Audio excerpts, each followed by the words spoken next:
Assalamualaikum warahmatullahi wabarakatuh. Salam Om Swastiastu, Namo Buddhaya, salam kebajikan bagi kita semua. Balik lagi bersama saya Sultan Rifandi, hanya dalam program Interfaith di Mata Milenial Indonesia TV, Matanya Indonesia. Pada kesempatan kali ini kita akan berbincang-bincang seputar agama-agama yang ada di Indonesia. Tentu pada kali ini kita akan berbincang dengan tokoh dan narasumber dari agama Islam. Dan tentu dari pembicaraan ini akan melahirkan output bagaimana kemudian kita bisa menyebarkan nilai-nilai keislaman, toleransi, dan lain-lain sebagainya. Dan sebelum kita berbincang-bincang dengan narasumber yang hadir, saya ingin selalu mengingatkan untuk tetap jaga protokol kesehatan. Yang belum vaksin, mari kita vaksin, jaga jarak, pakai masker, dan lain-lain sebagainya agar negeri kita terhindar dari gelombang-gelombang virus berikutnya. Seperti tadi saya sampaikan, kita sudah bersama-sama dengan narasumber yang muda ya, dengan narasumber yang sangat energik. Assalamualaikum Gus Yunan. Waalaikumsalam. Apa kabarnya Gus Yunan? Baik Mas Sultan. Alhamdulillah baik, sehat. Semoga kita semua dalam keadaan sehat walafiat ya Gus Amin, Yunan ya. amin ya rabbal alamin. Pada kesempatan kali ini kita akan berbincang dengan Gus Yunan seputar tema menuntut ilmu dalam Islam. Tentu menuntut ilmu ini akan kita dalami, akan kita kaji bersama dengan Gus Yunan, tentu dalam perspektif anak muda, milenial ya. Nah, tapi sebelum kita membahas tentang temanya, mungkin ada yang belum kenal dengan Gus Yunan. Gus Yunan itu aktivitasnya apa sih gitu kan ya. Gus Yunan itu sehari-harinya di mana. Nah, mungkin Gus Yunan berkenan untuk memperkenalkan diri, kemudian mungkin aktivitasnya di mana, di yayasan mana, lembaga mana, atau ada posisi-posisi yang memang Gus Yunan ingin sampaikan, monggo. Mas Sultan, saya sekarang ini juga selain aktivitas di Suluk Pelintas Zaman, mengadakan mujahadah dan mujahadah, ya, mengadakan zikir-zikir, juga ta'lim, juga termasuk anggota Komisi Fatwa MUI Pusat, ya, juga pengurus Rais Syuriah MUI-CNU Rawalumbu, Bekasi. Dan pergerakannya ya lebih kepada Islam yang rahmatan lil alamin, dari literasinya, kemudian pendidikan dan pembentukan karakter mental, spiritual, pada zikir-zikir kepada masyarakat muslim yang mau bergabung dengan kami, begitu Mas Sultan. Artinya Gus Yunan sebagai ketua Majelis Suluk Pelintas Zaman ya? Iya, termasuk pendirinya dan pembinanya. Pendiri dan pembinanya. Itu apa majelisnya, berdakwahnya, metodenya, apakah kemudian seperti apa kira-kira Majelis Suluk Pelintas Zaman ini, Gus? Jadi kita paling awal itu kita memahami bahwa Islam itu ada 3 lapisan, iman, Islam, dan ihsan. Ya, setiap muslim itu memeragakan dalam sebuah amal, baik sholat, zakat, ataupun senyum, ataupun berinteraksi sosial, itu harus 3 lapis itu menjadi harmonis pada dirinya. Satu tarikan nafas, satu kesatuan. Nah, itu yang jadi kita pertama adalah literasi, Mas, ya. Kajian-kajian kitab, kajian teks, Quran, hadis, kemudian akwal, makalah ulama, bagaimana penjelasannya, baik yang akidah, Ahlussunnah wal Jamaah, ya. Kemudian fikihnya, terutama fikih di Indonesia gerakannya lebih pada ke Imam Syafi'i, mazhab Syafi'iyah, dan yang puncak adalah kita mengenalkan dan berusaha membangun kesadaran bahwa akidah itu benih, akar, batangnya adalah akhlak, justru buahnya itu adalah tasawuf itu, berakhlak dan bertasawuf. Ruh inti dari beragama ada pada ihsannya itu. Nah, ini yang ingin kita bangun, karena pendekatan fikih itu, kita itu tidak bisa, Islam itu hanya mengisi otak saja ya, lebih juga kepada kejernihan hati, ya. Sehingga kita puncak dari kegiatan sholat, zakat, dan sebagainya adalah wujud ihsan, wujud berbuat terbaik, ya, terbaik. Nah, ini konsep dalam agama kita bisa kita kenalkan, ada konsep adil, ada konsep ihsan. Adil itu menerima sebaik mungkin apa yang menjadi hak kita, memberikan sepenuh mungkin apa yang proporsional apa yang menjadi hak orang lain. Tapi ihsan itu menerima sedikit mungkin dari mengharap orang lain memberi kepada kita, tapi kita memberi sebanyak mungkin, bahkan lebih dari adil gitu kan. Nah, ini yang terutama dalam hal-hal masa-masa ini ya, di mana egoisme makin memuncak ya, baik secara pribadi akhirnya berdampak pada sosial. Jadi memang majelis suluk pelintas zaman ini lebih kepada penjernihan hati dan jiwa ya kira-kira. Karena kan mungkin ketika hati dan jiwanya bersih, menuntut ilmu itu jadi lebih enak ya kira-kira Gus Yunan ya. Nah, ini berkaitan dengan tema yang akan kita bahas pada kesempatan kali ini. Dan apa sih sebetulnya dalam Islam, menuntut ilmu itu apa sih sebetulnya dalam Islam? Apakah ada syaratnya, apakah ada rukunnya, apakah ada adab-adabnya? Nanti kita akan bahas bersama dengan Gus Yunan. Jadi tetap saksikan di episode berikutnya. Tetap di Interfaith hanya di Mata Milenial Indonesia TV. Matanya Indonesia.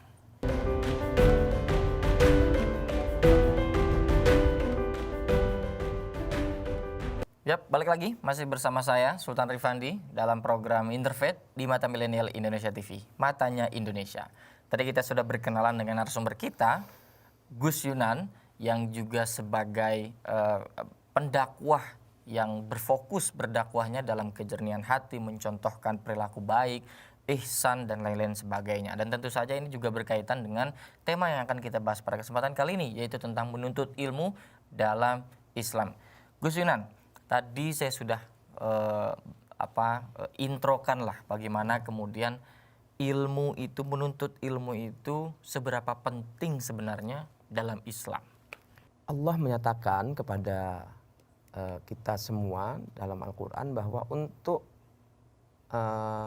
mendukung fungsi kekhalifahan, bahwa setiap manusia ini adalah diamanahi seluruh alam semesta ini, maka Allah menyiapkan dalam diri kita itu hati, jiwa, dan menyiapkan juga dengan intelektualitas otak untuk diisi ilmu, Mas. Okay. Tanpa ilmu tentu saja fungsi kekhalifahan, amanah yang Allah berikan pada kita tidak akan bisa terpahami, dan fungsi sebagai khalifah tidak akan bisa terlaksanakan dengan baik, sehingga nanti bermasalah ketika kita tiba saatnya mempertanggungjawabkan setiap detik hidup kita, setiap pilihan-pilihan hidup kita, respon-respon kita di hadapan Sang Pencipta nanti di akhir zaman. Karena itu ilmu sangat menduduki poin penting dalam agama Islam. Baginda Nabi menyatakan minal mahdi ilal lahdi, mulai dari buayan sampai liang lahat. Padahal anak bayi itu mau belajar sekolah di mana ya? Betul. Sampai sekarang baru ada sampai PAUD ya, belum ada sampai bayi gitu ya. Bahkan orang yang sudah sampai liang lahat mau belajar apa? Enggak kan? Ini hanya perumpamaan bahwa Muslim itu setiap manusia untuk mendukung fungsi kehadirannya di dunia ini bukan tanpa misi gitu. Bukan tanpa misi. Ini aku kasihkan ini dunia, engkau berbuat apa untuk dunia ini. Nah, ini punya ilmunya. Tanpa ilmu kita akan sesat jalan, menempuh jalan yang jauh, atau bahkan berliku-liku. Nah, ilmu itu membuat jarak terdekat di antara dua titik itu garis lurusnya adalah ilmu. Oke. Iya, jadi tepat sasaran, ibadah yang diterima oleh Allah itu yang seperti apa, kemudian misi kekhalifahan kita, dunia hadir di dunia untuk mengelola, dititipkan oleh Allah, diamanahi alam semesta, diamanahi bumi, diamanahi udara, diamanahi lingkungan, pepohonan, lautan, diamanahi jiwa raga, diamanahi keluarga, diamanahi bangsa. Itu semua akan ditanyakan oleh Allah Subhanahu wa taala. Tapi kalau definisi ilmunya itu sendiri dalam Islam itu apa kira-kira, Gus?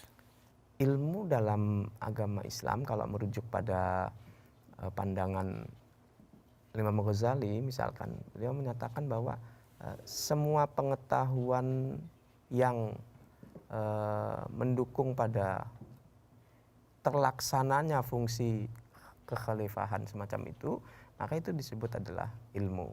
Oke. Sehingga secara global, cuman beliau mengingatkan bahwa ada ilmu yang fardu ain atau wajib bagi pribadi, ada yang sudah tidak wajib pada pribadi. Nah ini tentunya masuk pada spesialisasi nanti kan. Oh. Justru adanya spesialisasi ini membuat kita itu merasa saling membutuhkan, bisa saling menghargai.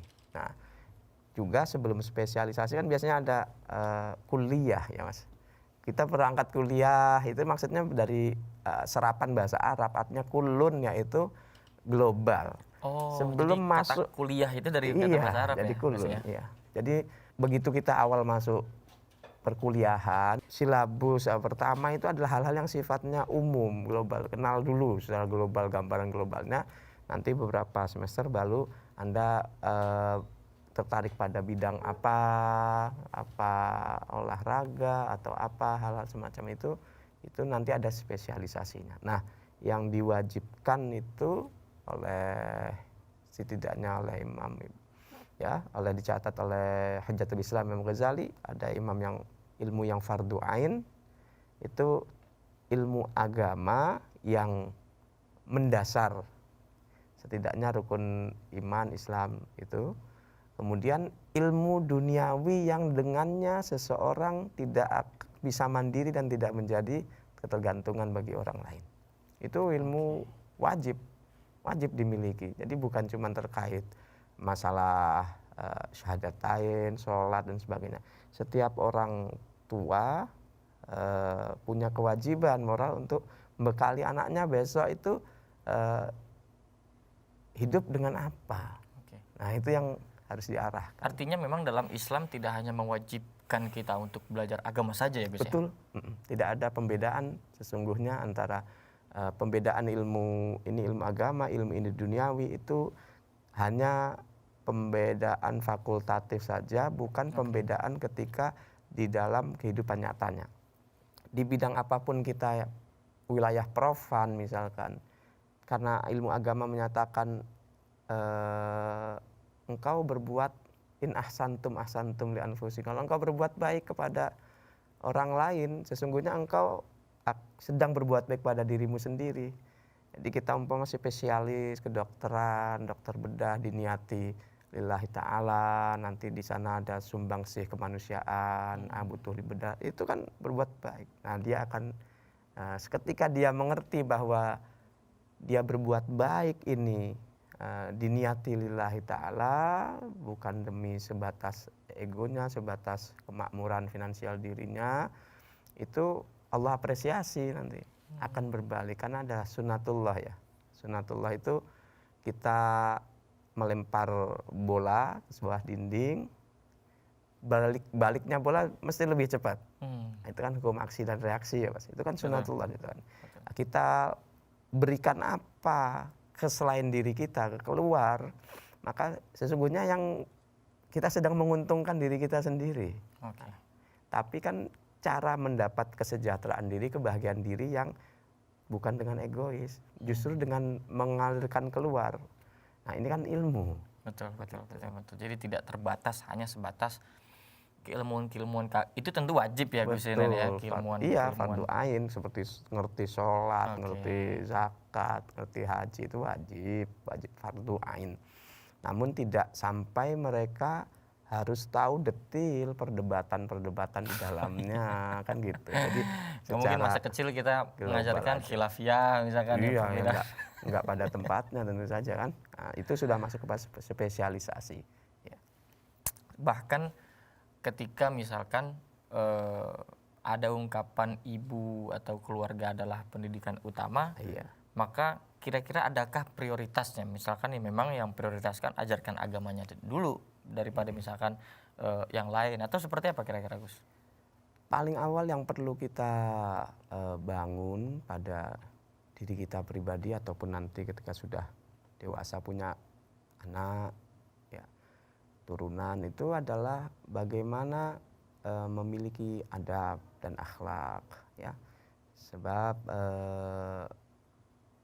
saya ingat Mas Sultan, itu Imam Malik bin Anas salah satu di antara mazhab 4 ya, dalam Ahlus Sunnah wal Jamaah itu, bahwa ibunya Imam Malik ini kalau setiap kali mengantarkan Imam Malik untuk belajar sore gitu, diniyah ilmu agama, itu mandi kemudian dipakein baju yang bagus sesuai budaya sana, baju yang gamis ya begitu, ada sorbannya dan sebagainya.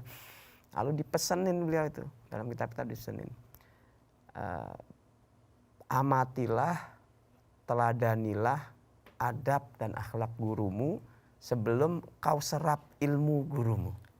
Amatilah adab dan akhlak gurumu. Iya. Oke. Jadi karena itu dalam seperti Al-Hikam Ibnu Athaillah Sakandari kan menulis itu. Ya, la tashab, jangan berguru, jangan bersahabat kecuali kepada orang yang ucapannya mengajarkan, mengenalkanmu pada Allah, membuat engkau ingat sama Allah, dan haliyahnya, kondisi luarnya itu bisa kau teladani. Artinya memang ada contoh yang bisa kita lihat. Iya. Teladan, contoh, Betul. akhlak dan adab yang bisa kita Betul. lihat. Mungkin ini menjadi salah satu pembahasan mungkin kali Gus ya. Iya, betul. Bahwa menuntut ilmu nggak semata-mata sebebas-bebasnya, tentu ada adab tertentunya Iya, ya Gus ya. betul. Nah, apa aja kira-kira itu Gus? Adab sebagai kita penuntut ilmu yang harus kita lakukan, entah memilih gurunya atau Betul. macam-macamnya. Mungkin kita bisa jawab di segmen berikutnya. Iya, jadi baik, jangan kemana-mana, baik, tetap baik. saksikan Internet hanya di Mata Milenial Indonesia TV. Matanya Indonesia. Iya.